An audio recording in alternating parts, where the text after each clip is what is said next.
মাইলস্টোনের মতো সেখানে আবার নিরীহ নিরস্ত্র একটা ছেলে মারা যাবে, তার জীবনের মূল্য 20 লক্ষ টাকা। What is this? একটা পরিবারের আর জীবনে কোনোদিন সন্তান হবে না ওই মানুষটার, ওই 60 নম্বর সাক্ষী জীবনে কোনোদিন তার সন্তান গ্রহণ করে, সবাই তার 2টা সন্তানের, দিস ইজ এনাফ। 2টা সন্তানই ওখানে মৃত্যুবরণ করেছে।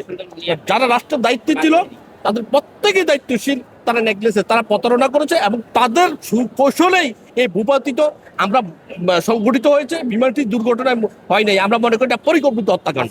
আসামির সংখ্যা এখানে এয়ার মার্শাল যিনি চিফ বর্তমানে বিমান বাহিনীর, উনি আছেন, ওনার অধীনস্থ কর্মকর্তারা রয়েছেন এবং এই শিক্ষা প্রতিষ্ঠানের দায়িত্বপ্রাপ্ত উপদেষ্টা কর্নেল নুন নবী কর্নেল, তারপরে মোহাম্মদ জিয়াউল আলম ওই শিক্ষা প্রতিষ্ঠানের প্রিন্সিপাল, তার পরবর্তীতে মোহাম্মদ মাসুদ আলম ওই প্রতিষ্ঠানের প্রিন্সিপাল, রিফাত নবী স্কুল শাখার প্রিন্সিপাল, চেয়ারম্যান রাজধানী উন্নয়ন কর্তৃপক্ষ, তার নেগলিজেন্স এই প্রতিষ্ঠান ভবন নির্মাণের ত্রুটিছে, এটা রিপোর্টে আসছে, তদন্ত রিপোর্টে আসছে। ফিল্ড মার্শাল সুপারভাইজার যিনি উত্তরা দায়িত্বে আছেন ওই এলাকার, তাই সেই সিদ্দিক জুবায়ের শিক্ষা সচিব, শিক্ষা মন্ত্রণালয়ের অধীনে এই প্রতিষ্ঠানটি কিভাবে চললো অনৈতিকভাবে, সেই কারণে উনি আসেন। সচিব প্রতিরক্ষা মন্ত্রণালয়, যার আন্ডারে এই বিমান উদয়ন হয়।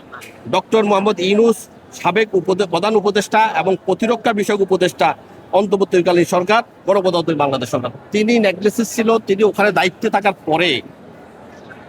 থাকার পরে এই বিমানটি ত্রুটিজনিত বিমানটি কেন উদয়ন হয় এই কারণে, এবং তিনি জাতির সাথে একটা কমিটমেন্ট দিচ্ছেন যে এদেরকে আমরা সর্বোচ্চ ক্ষতিপূরণ দিব। তাকে 2টা সেকশনে নেওয়া হলো, 304 এবং 418, 2 সেকশনে তার বিরুদ্ধে লাই করবে।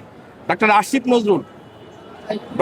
নজরুল সাবেক সাবেক আইন উপদেষ্টা, তারপরে সিয়ার আবরা সাবেক শিক্ষা উপদেষ্টা, রেজওয়ানা হাসান সাবেক পরিবেশ ও দুর্যোগ ব্যবস্থাপনা উপদেষ্টা, শফিক আলম প্রেস সচিব প্রতিরক্ষা মন্ত্রণালয়। বিগত সরকারের সকল মহলে আমরা প্রচেষ্টা চালিয়েছি এবং সবার কাছে দলমত নির্বিশেষে সবার কাছে গিয়েছি, সবাই আমাদেরকে আশ্বস্ত করছে, কিন্তু আশ্বস্ত করতে করতে আর কি দীর্ঘ 10 মাস প্রায় অতিবাহিত হতে যাচ্ছে, আমরা কোনো ন্যায় বিচার পাইনি। এবং বর্তমান যে সরকারে যারা আছেন তাদের স্থানীয় নেতৃবৃন্দ সহকারে, বর্তমান প্রধানমন্ত্রী সহকারে সবাইকে আমরা বিষয়টি অবহিত করেছি এবং আমরা তাদেরকে লিখিতভাবে জানিয়েছি আমাদের ন্যায় বিচারের জন্য।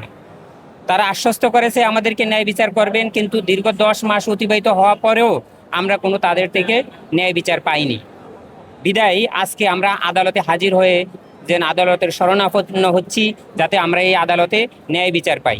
স্কুলে এবং হাসপাতালে যে অ্যাটাক করা, সেটাও হলো যুদ্ধাপরাধের সামিল, কিন্তু আমাদের দেশে শান্তিপ্রিয় একটা দেশে একটা স্কুলে একটা বিমান ফালায় এতগুলা লোক, যুদ্ধ বিমান ফালিয়ে এতগুলা লোক মারা যাবে আর তার জন্য কোনো দায় হবে না, তাহলে দায়টা কার?